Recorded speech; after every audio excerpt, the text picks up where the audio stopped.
Hello, and welcome to another episode of the Authentic Audience Podcast. My name is Krista Ritma, and I am your host. This is this is not my first episode recording from Santa Cruz. This is my third.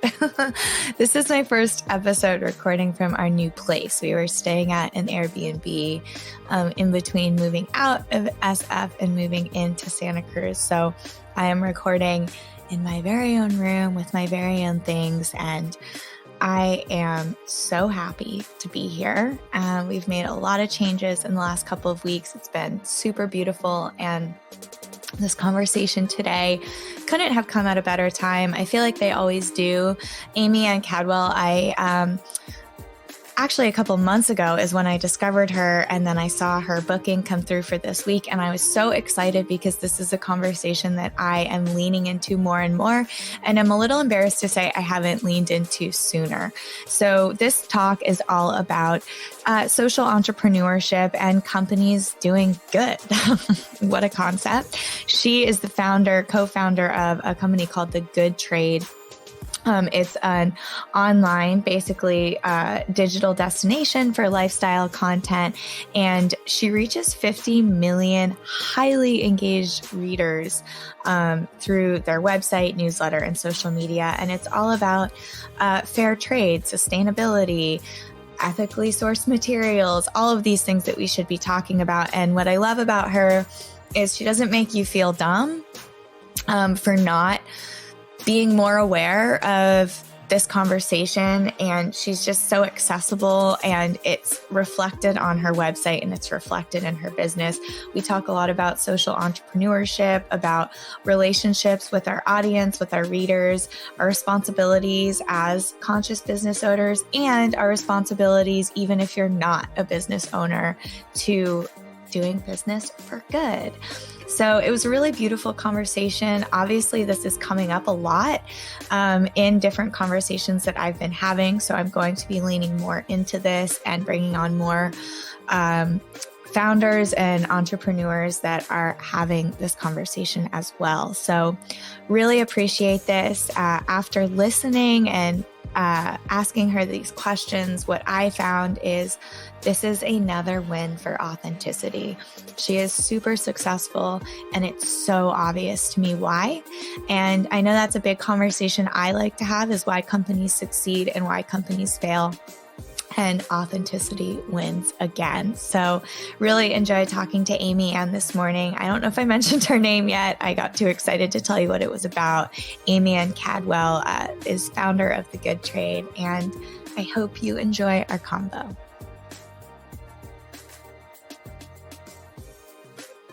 AmyAnn Cadwell is co-founder and CEO of The Good Trade, a premier digital destination for sustainable lifestyle content, annually reaching 50 million highly engaged readers through The Good Trade's website, newsletter, and cross-channel social media presence. Cadwell is also an angel investor and advisor in early-stage consumer brands with a strong social mission. She has been recognized by Forbes and is a frequent speaker at conferences such as the Heart Series, Blog Her, and the Yellow Conference. AmyAnn has a Master's of Arts in Social Entrepreneurship from Pepperdine and a Bachelor of Arts from Rockhart University. Welcome, AmyAnn. Thank you. I'm so happy to be here. Just to start, how are you? Where are you? Tell me all the things that are happening in your life today. Yeah, I'm good. It's unusually cold in Los Angeles, so I am enjoying kind of the more brisk weather this morning.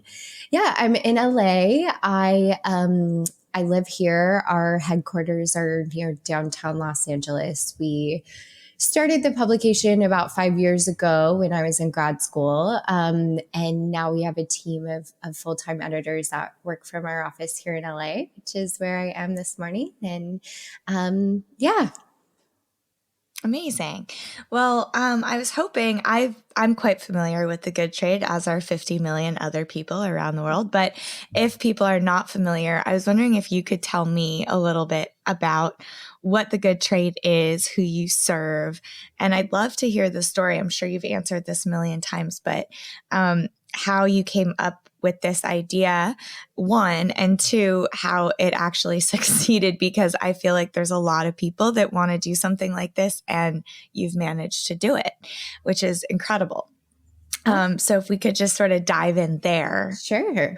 Yeah. So I moved to LA 6 or 7 years ago to study social entrepreneurship in grad school. And, during my studies, I was exposed to this way of thinking that asked more of businesses than merely existing to maximize, profit or shareholder value. And so I really had this desire to tell the stories of companies and organizations that were working to do better by both people and the planet, and to connect those brands to consumers who were concerned about sustainability and about social impact. And it was during grad school that I watched the documentary The True Cost, which I highly recommend. Have you watched it? I have, yes. Awesome. Yeah. So for those who might not know, the documentary tells a really compelling story of how fast fashion specifically is depleting their resources and leveraging, pretty unthinkable labor conditions to pass along a cheap in quotations, cost to the end consumer. And so it was in grad school, I began really focusing my graduate studies on labor and sustainability issues in fashion, but then across other industries as well. And really finding that, hundreds of billions of dollars of profit are generated each year from laborers who are not being paid a living wage, and yet they produce many of the products that we eat and wear and bring into our homes every day. And this mass consumerism also has really massive implications for sustainability as well. And so, so that's kind of the long-winded version of how I became kind of curious about my own role as a consumer to support both businesses, but then also lifestyle decisions that align with fair trade labor practices and values for sustainability. And so I just started writing. My husband and I had a publication before that we had sold, and it was like a local Kansas City blog. We reviewed like restaurants and the local art scene in Kansas City. Cool. And it was really awesome. And when we moved to LA, we felt like it was a little disingenuous to keep running this local Kansas City blog from LA. So Sure. we sold the publication, and then I was in grad school. Both my husband and I were working. But we were still kind of itching to like create or have this kind of side hobby of having a blog or a publication. And I really felt like, this is what I was learning and researching, and what I wanted to learn more about and kind of create a community around.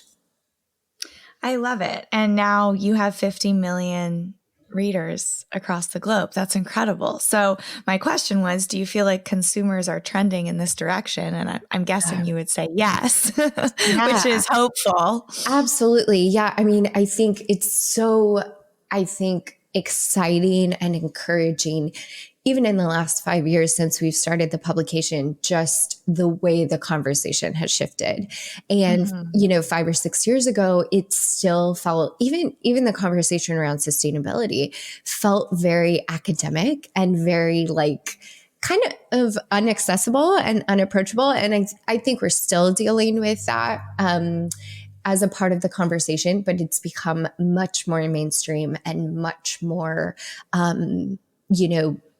top of mind for people that I think really genuinely care to know the story behind the things that they're bringing into their life in their home and the impact of their own kind of individual choices. And so it's a really hopeful, I think, positive message that, one, we have the agency as individuals to make choices that then collectively together really shape and shift larger conversations in policy and larger corporations. And so one example of this that I love is one of our first pieces that we ever published was a guide, a roundup to fair trade clothing brands. And we our goal was to find 35. So 35 fair trade clothing brands that we were vetting for kind of their labor practices and also sustainability. And it was like pulling teeth to find 35 brands. This is like 6 years ago now that we were doing the research.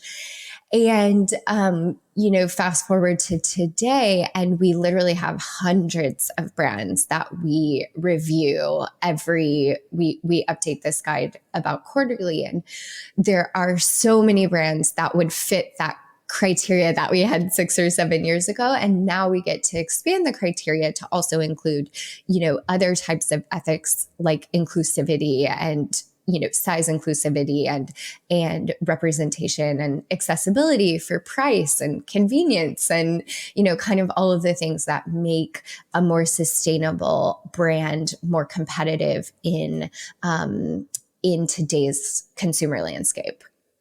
Yeah. I mean, I always look at things with my marketing hat, and I believe I think marketing is just good storytelling, really. Yeah. And the fact that I'm seeing this trend. So like I'm seeing consumers and the people that I'm talking to, and it's great because my clients happen to be all pretty much conscious business owners for the most part, or healers or artists in some way that are not exploiting anyone. They're not mass producing. They're just selling their gifts and their art, and people care. And I'm really noticing this trend. And I had this girl on a couple of weeks ago, and she's the CEO and founder of Globe Inn. Okay. And it's like the number one, I think, subscription box for fair trade and supporting artisans all over the world. And we really dove in to this conversation. And I feel now, after seeing you come through right now, I just moved to Santa Cruz. I'm making all these decisions we actually bought a lamp yesterday, and my husband was like appalled at how expensive it was. And my brother-in-law who lives here was like, it's because it's locally made. Like we're not, like we're making a change here, and we signed up for the produce box instead of going Whole Foods. And it's just like these little decisions that I'm making. And now having you on, I feel like this is a conversation I'm supposed to be leaning into and talking to more people like this. And, now when I talk to her name's Lisa, and she was talking all about the fair trade law and how it's been around for 40 years and how people are just now learning about it. And then once I had that conversation with her, I went to Miami, and literally all I could see is like fair trade boutique, fair trade, and it's just now popping out to me more and more. And I go in and I'm like, this is where I want to shop from. And it was just like such a silly shift. But what I'm bringing back to with this is what the good trade does is it helps you, and what you mentioned with lifestyle decisions, because you make it so easy. Well, that's good. Like you make it so easy to be able to find these brands, which I think a lot of people are still, embarrassed as I am to say it. Like I'm really busy, and as we all are, and convenience is still a factor. And so when you have, companies and businesses that are doing the work that you're doing, I think that there's really no excuse at this point. Well, I think you bring up a good point, because I think this conversation can be exclusive and intimidating. And I've felt that very much in my own life. And that's where we have really drilled down on our tone as a publication to want to really come alongside our reader. It's like we want to come alongside and provide that resource that makes this conversation a little bit more simple and helps our reader with like, what is that next step you can take in your life in literally like one area, pick your kitchen, and like, here are some really accessible zero waste kind of steps you can take in your kitchen. But I think people get overwhelmed when they feel, when there's like guilt or judgment in the tone of the conversation. I don't think that's helpful or motivating to people. I think that they feel activated when there's like very clear, very specific, very simple, small steps that they can take. And then I think that really snowballs, people start to make small lifestyle decisions in how they're approaching transportation or food or clothing. And then that kind of starts to become a mindset that permeates other areas of their life as well. But yeah, I think that's such, that's a feeling that a lot of people have on the convenience side, that we're really wanting to help answer that question of like, how can you meet your needs in a simple way that's also sustainable? But then also price is a big part of this conversation. You just read my mind. Yeah. And I think that's something that we've been really excited about, this movement towards secondhand in fashion as like actually a more high-end fashion direction towards vintage and repurposing clothing, recycling. There's definitely the quality over quantity conversation in any aspect of sustainability. So a lifestyle change where you are investing in locally made, well-made, furniture, and that's going to last you maybe decades longer than buying something less less expensive and more cheaply made. So there are ways to make the economics work in the long term very easily in that way. But it involves a behavior change and a lifestyle change. And that's where I think, starting with one or two areas of someone's life or their shopping habits can be a great first step. Yeah. And I think too, for me, a lot of people don't get the opportunity to go actually overseas and see the way a lot of these things are being made, and actually meet artisans that have a face and have a family and have a personality. And it's not these just like faceless people creating things. And for me, I told this story on the podcast with Lisa, and I'll briefly tell it to you. So I go to Nepal a lot. I co-lead trips there with a friend of mine who's very immersed in the culture, and they're like cultural immersion trips.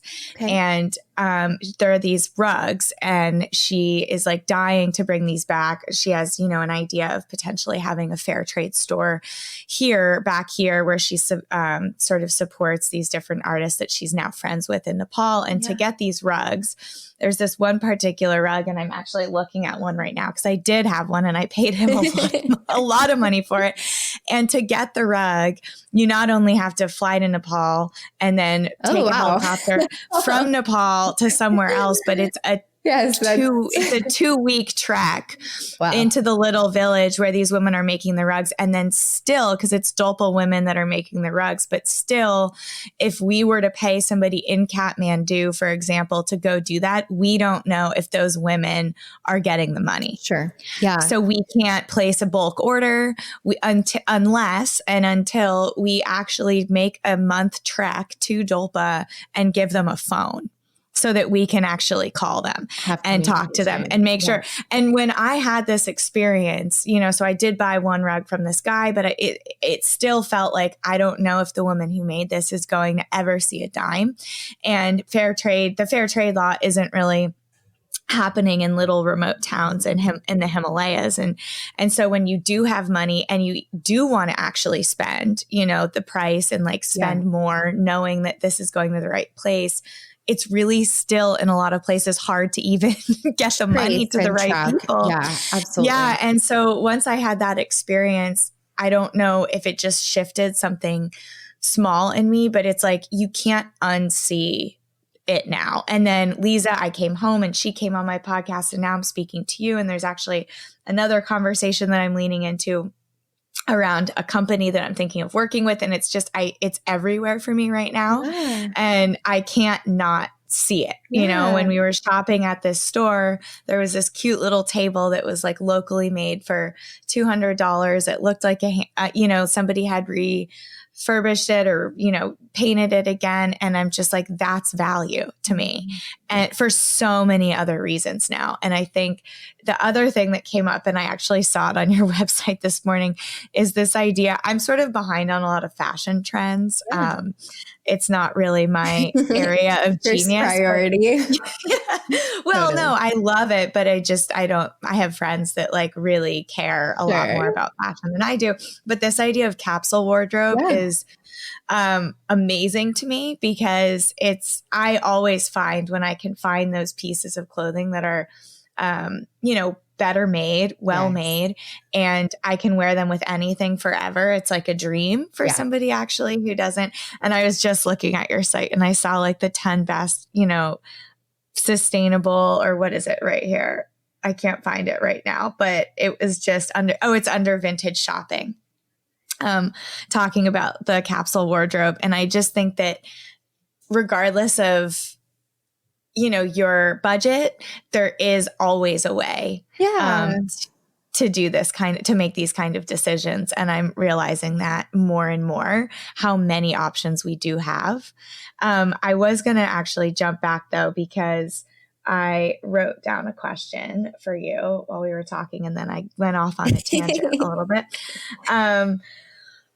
I wanted to actually talk more about social entrepreneurship because this is your company. It's very successful, but I also see that you're an investor and studied social entrepreneurship. And I am finding that, so maybe you could talk a little bit about what social entrepreneurship is, and the decisions that get made that go into it, and sort of how I'm finding more and more companies these days, like if you don't have a mission or like a mission for good or a social mission, you're kind of an asshole. Totally. I don't know. Can we talk more about that? Yeah. So, I think social entrepreneurship or a social enterprise, is defined by having a social mission at kind of the core of its reason for being. And the way that our corporate laws are set up in the United States is that a corporation exists to maximize shareholder value. That's literally, the legal purpose and reason for being. And so social enterprise kind of carves out this added value of also creating good for society. And I think an important part of the conversation around social enterprise and social entrepreneurship has been, so for example, you saw early stages of this 5-10 years ago, like Tom's, like a give back model where companies had a charity aspect. But then the conversation evolved appropriately and quickly to, really ask the deeper question of like, well, is this a social enterprise if it gives away shoes, but then it's ruining local economies for shoemakers? Like, are you actually having impact, or do you have a give back component, but are you still using child labor to create the shoes that you are, then donating to other people? And so I think the conversation around social entrepreneurship evolved quickly to broaden to be not only do you have a social mission, but are you considering all the community stakeholders in your company? So that means, are you considering the end consumer? Is this product good for the person that will ultimately use it? Is the process like healthy and safe for those who are creating the product, your employees? Are you taking care of your employees? Are you taking care of the community where you operate your business? Are you having a positive impact on the community or a negative impact in terms of environmental sustainability and waste and byproducts and all of that? And so, social entrepreneurship, I think, is like a direction rather than a destination, because there's no such thing as like an infallible, ethically or sustainably infallible process. Like in creating business and creating commerce, there's always going to be waste. There's always going to be, a level of negative environmental impact, all of that. But I think, thinking about conscious business and social entrepreneurship is these companies taking responsibility for essentially what they produce and how they produce and who that affects. Yeah, I think it's such a good conversation, and I just have so many questions around it. I guess, too, I'm also an entrepreneur, and I have a lot of listeners who aren't entrepreneurs or wouldn't necessarily define themselves as entrepreneurs. Sure. And maybe they're working for a company or a corporation, but are still really invested in social impact. And I guess, what could we do if we're not that's in a great charge? question. Yeah. Yeah, I think there's definitely room for this conversation to be on a personal level. So in grad school, we talked about being social entrepreneurs, which I love that. Yeah, it's so like silly. I love all the different, terminology that you get in school, which is later you're like, actually, that was really helpful.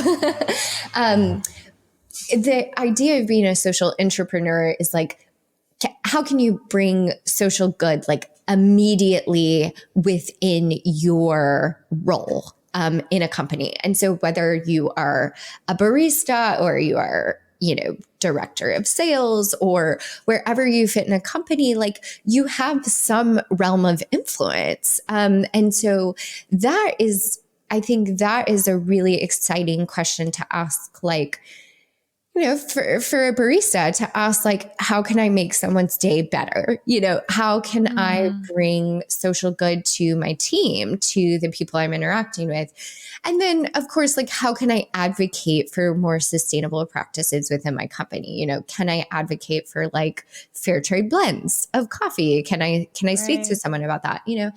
But I do think on a personal level, I think sometimes we underestimate like just human kindness and, our own waste within our day-to-day like work life and the impact of our own choices. I'd also say like, it's so powerful when you have that coworker that just like shows up with like their packed lunch in a zero waste container and, has their reusable water bottle. And these are obviously like really small things, but I think that they signal to other people that your values and some of that really has a kind of contagious effect. Yeah, I think it's super beautiful. It's more like what came to mind just listening to you list all those things. It's like more of a mindset or like a way of being versus like, I think a lot of companies and, I think I could even be guilty of this is like, okay, I'm, I have that pro bono client that we take on. So we spend 5 hours a month working on them. And so that box is checked and we can like go on and be assholes over here. And I think that a lot of people sort of, just thinking about it can fall into that. Okay, we're checking the box of social good, and it's not like a box to be checked. It's like a way to live. And I think, yeah, we have this like constant mantra, like we're trying to find companies that don't do good, companies that are good. It's like totally, yes, it's sustainable when it's just like an added value for a company to give back in one way, but then create, harm in other areas of their business. And so, well, I think you can tell from the companies that have that lens of like, we are looking to like serve and nurture our clients, our whoever it is that's involved in the business. Yeah, I think it's really beautiful. And I think, we've definitely, as now going the other way is like when you do have control, I'm in complete control of who I hire, who I work with, who I support, who I invest in. And I would like to think that that is my mantra is, being of service and finding people that have gifts that I think could transform and serve other people, and then how to get those gifts in front of them. And I think we do a pretty good job at that. But that goes to my next question is your relationship with your clients or with your readers or with your customers.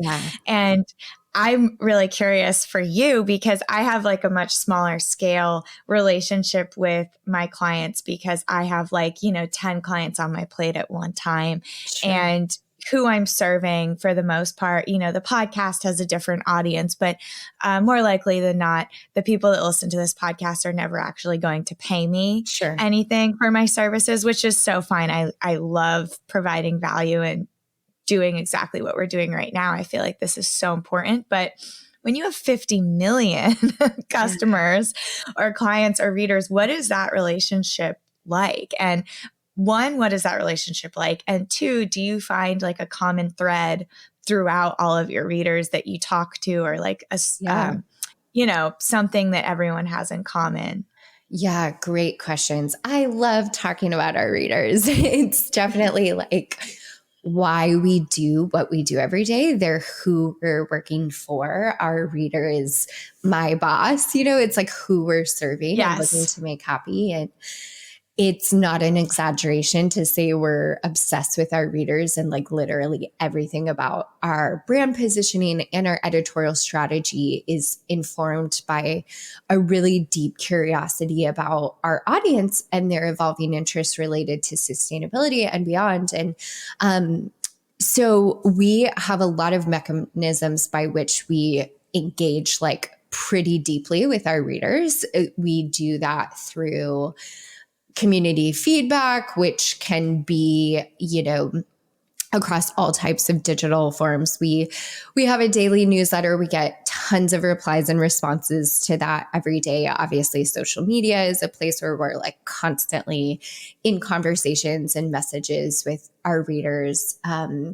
There's site comments where we're engaging with readers. We constantly do surveys to get their thoughts. And then we have in-person gatherings too, where we can talk, face to face. And so, that's informed our editorial strategy. We do not publish on a whim. We don't publish by accident. We don't throw spaghetti on the wall and see what sticks. Like we leverage, social trends and keyword research, but most importantly, like this conversation we're having with our readers to like really carefully craft content that she or he is actually interested in reading and engaging with. And so that's such a rich and rewarding like aspect of our work and our mission. And in terms of themes, it's actually shocking how much people experience the same phenomenon. Like they experience the same challenges when it comes to sustainability and mindful living, and the same desires. And it was I think an example of this that has been really, wonderful and enriching for our message was a couple of years ago, getting just a ton of reader dialogue and conversation around the slow fashion movement being inclusive to all size ranges and size inclusivity. And, even 3 or 4 years ago, there were like hardly any brands that were sustainable. And this is a larger conversation in fashion outside of sustainability as well. But, very few brands that were like making quality garments for extended size ranges, which just like doesn't match up at all to the population and demand and all of that.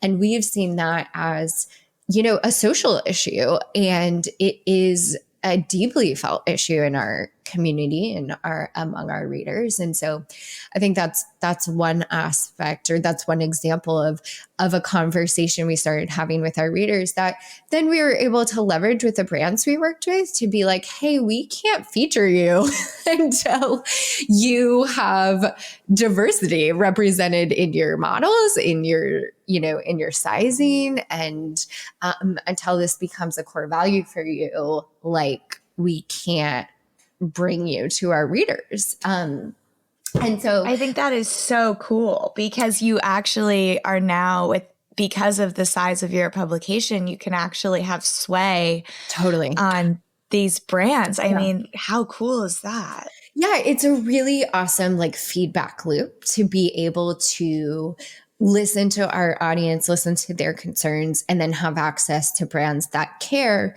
what our audience thinks, and to be able to have that really, I think, productive conversation. But yeah, we love We love our audience very much, and the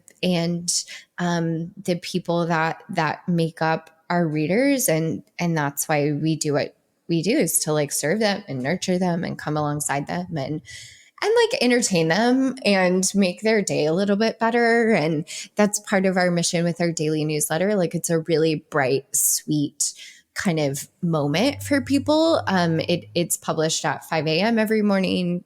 And, in a world that's like really kind of cluttered and heavy, especially when it comes to like news or other things you might be reading first thing in the morning, like we want to bring this sense of lightness and warmth and, positivity. And so that's been a really fun exploration. I love it. So I have a business question for you. I'm always thinking with my marketing hat on, and following in these days, basically your size of following is actually irrelevant. It's engagement that matters. Yeah. So for example, I'm sure you know this, but if you were to run an ad, a retargeting ad, you can't actually target your followers. You can only target people who have engaged with you in a certain amount of time. And your engagement is off the charts. And I'm learning, after listening to you talk, how, much effort you put into engaging with your audience. Yeah. But for people starting out, or for people that their engagement is down and they're sort of like struggling in this area, do you have like a couple tips or like one big piece of advice for people to actually get people to really engage, more than just like tag a friend below or like, reply with this? But how did you guys earlier on, really get these conversations and the engagement so big? Yeah. I think the number one thing that you have to check off first is like your content needs to be amazing to stand out. Content is king. Yeah, it is. And like, it's so cluttered right now that if content is inauthentic, if it doesn't provide value, if it's not the best answer for the question you're trying to, solve for your audience, then you haven't set yourself up for success. So investing in content is I think number one. What that means for us looks like we have an extremely slow editorial process. Like, we're working for months on a piece of content at times, if that's what it takes to be like the best piece of content on the internet for whatever topic we're discussing. But then in terms of once content is published, I think having like a really strong ground game, like grassroots ground game, where, not being afraid to like just do the work of commenting on other people's content, making introductions digitally and in real life, having conversations with people. One thing that we do is our social media lead, who's, fairly senior, and we have a team that supports her, but she directly on Instagram will reach out to 50 people a month that are engaged with us and just be like, hey, I'm Alyssa. Like, I've seen that you're on this community, a part of this community, like, welcome them, ask them what they want to see more of. There are like robots that will do that for you. Like, we are like, people feel it when you do it for real, and they feel it when it's like, that's been such a cool channel. A lot of people respond to her and are like, oh my God, yeah, like, I'd really love to see more like zero waste beauty practices. Like, I'm just, all my products are plastic and like, I don't know how to simplify there, and we're like, great, we'll create content around that. And like, here's some links to content we already have on the topic. So it's like taking the time to just have the conversations across all channels. And we respond to a huge volume of reader emails that we get. And that takes hours and days and like manpower, but it's definitely, I think, very valuable. Yeah, I'm like shaking my head like huge right now because, I had to submit an article for this for this online thing that's happening. And it was like biggest marketing tips from like female founders. And my biggest tip is focus on your product and making your product better. Like, and then like the grassroots engagement. And I think, you know, when I have somebody come on the podcast, there's something about you obviously from afar that strikes me as authentic and somebody that I want to get to know. But my question I always want to answer for myself, you know, selfishly and the listeners is, what makes companies successful and what makes companies fail? What makes companies fail is equally as interesting. To me. And I always, you know, find out by halfway or even earlier on in the conversation, like authenticity always wins. And this is just another example of authenticity winning and taking the time and not taking shortcuts and actually being of service and actually walking the talk.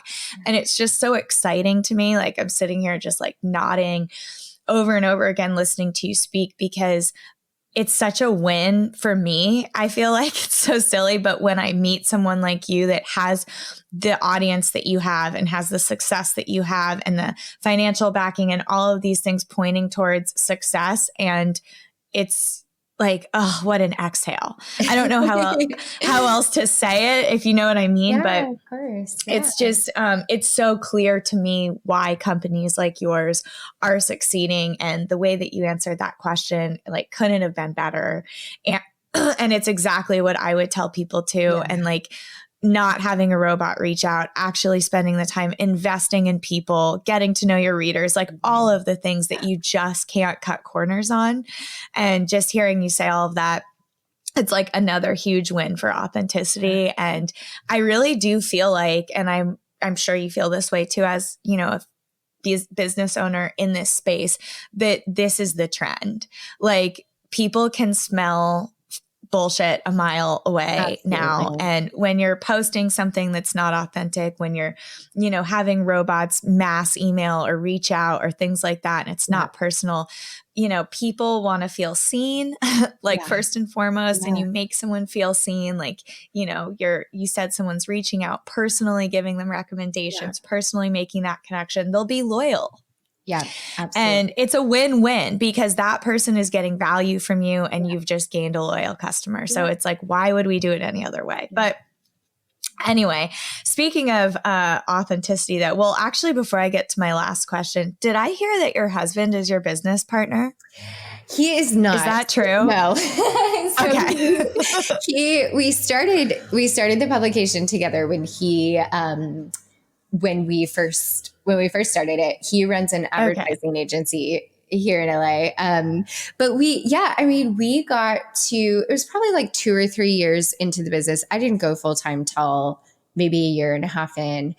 And then it was maybe at the 2-year mark, we were like, okay, we're financially sustainable in a way to bring him on full time too. And we were like, how about we save our marriage and we don't work together full time, which I know works for so many people. And I think that's fantastic. And Blake is an advisor for us and he's a wonderful resource. And he and our careers like overlap in a really lovely way here in LA. But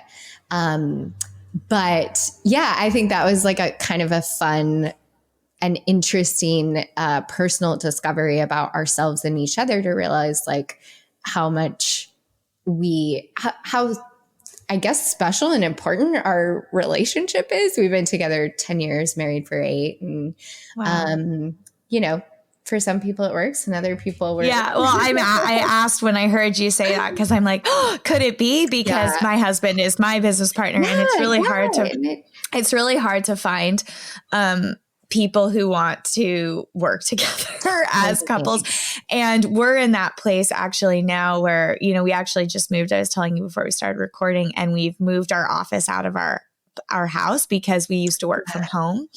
And it's just been a few weeks and I swear my marriage is like completely different because there isn't even, I happen to be recording this right now from home, but it's in our guest room, like my shrine room where it's like all my stuff. And, he can be out there and not hearing what I'm saying all day and just listening to each other talk all day, and having now a separate office and I can be here and he can be there. It's just made such a big difference. But we are, I think, for the first couple of years, we're going into year 3 now of this company.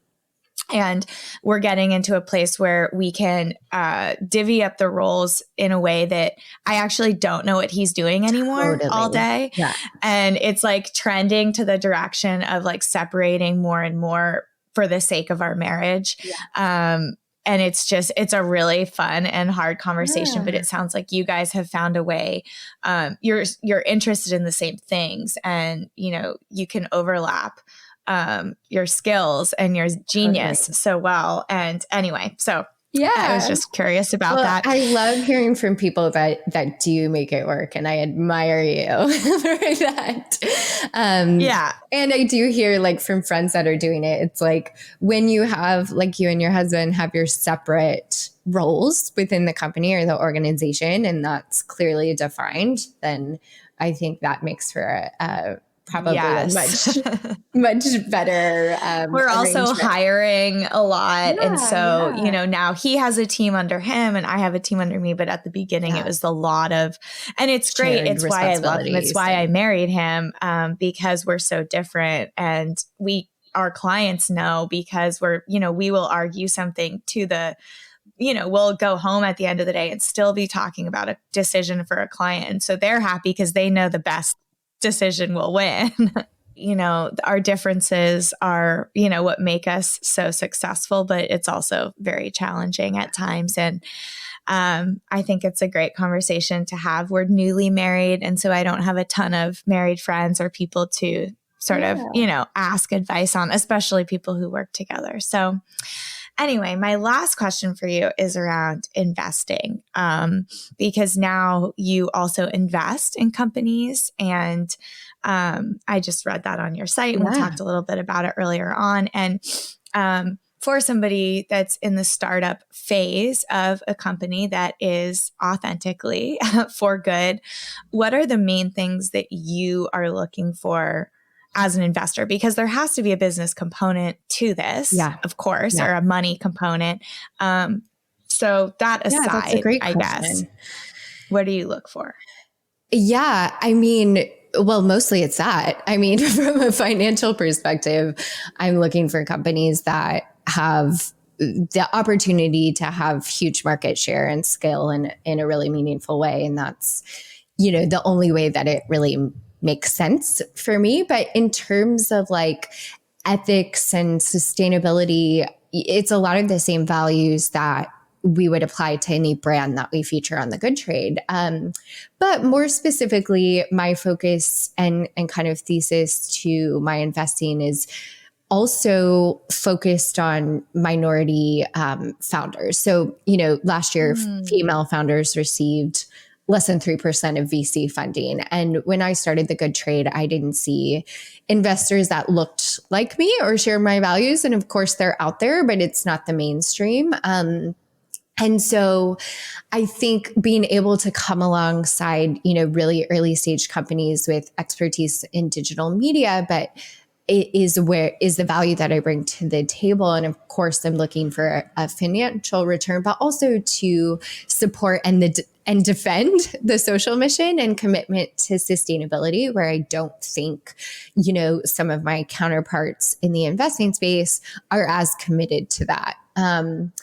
But then I also focus on like early stage digital disruptors, like D2C companies are still certainly, on the rise, and people are changing kind of their consumer behavior to shop online and directly, and they want good branding. And so all of that is, important as well. Very cool. Yeah, I just always find that conversation to be so interesting, because obviously from a financial standpoint, we're all looking for the same thing when you're looking to invest. But I think that the space has really shifted and changed. And I just really appreciate that you exist and that you're doing this work. And it's like, I get a little bit stressed at times thinking about all of the work I should be doing or what I could be doing and where I should be spending my time and who I should be working with. And then I have conversations like this, and it's like, okay, you don't have to do everything. Yeah. There's somebody out there a lot smarter at you than this, a lot better than you at this, and she's taking care of it. And, for me, I think by, recommending the good trade, by having you on the podcast and making decisions that I've been making, and embarrassed to say that I think, sustainability has been obviously on my mind for some years, but I was one of those people earlier on that was like, what kind of difference can I make? Like,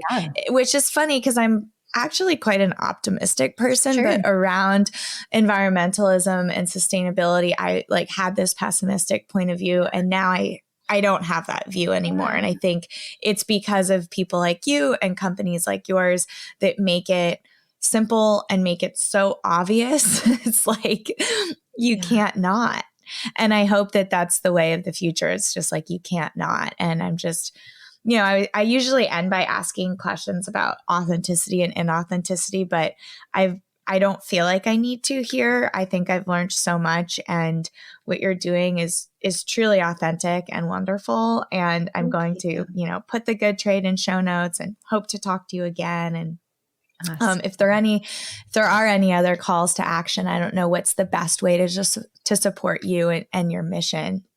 Yeah, I think for new readers or people to our community, the Daily Good is our daily newsletter, and it's a great place to kind of start to kind of understand the message. But then we also post like our top performing articles there and top engaged articles there, so that people can kind of get an introduction to the message and find resources that are helpful to them.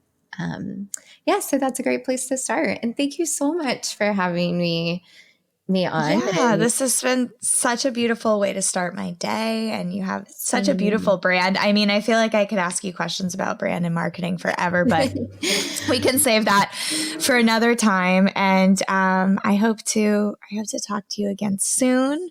And I will continue to support. I just signed up for the Daily Good as you were speaking. And I think, just by this interview, you didn't have to make a sell. And I just really appreciate that you are, sort of the voice of this thing, because when something is good, I feel like the product sells itself. And marketing is just a beautiful way to get that product in front of more people. So this was really awesome. I learned so much. And to all of my listeners, I hope you subscribe with me. And until next time, keep growing.